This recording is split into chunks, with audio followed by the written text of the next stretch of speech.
Welcome to another quarterly podcast on emerging markets by Matthew Strauss.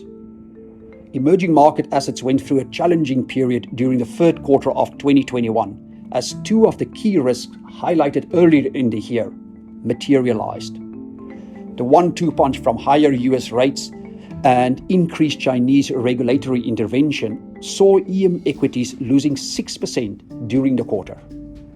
On the positive side, the vaccination gap between emerging market economies and their developed market peers are closing, and several emerging market countries are now expected to reach high levels of vaccination by the end of the year.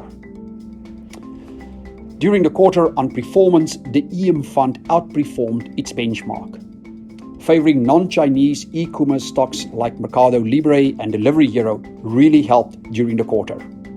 Interestingly, despite the increased risk in China still delivered some really good returns on specific companies.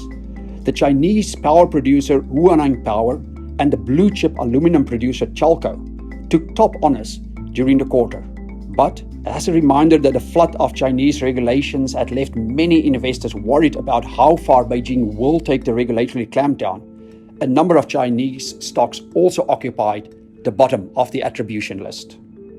The performance of EM equities into year-end and into the first part of 2022 will depend on a number of factors. 1, the direction of US yields and the US dollar and inflation with that. 2, Chinese policies and regulations.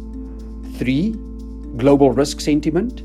4, continued vaccine rollout and possible COVID variants.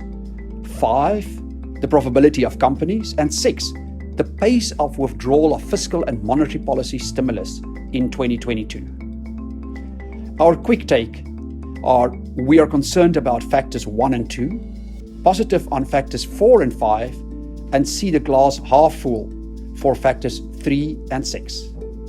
Thank you for listening to this podcast.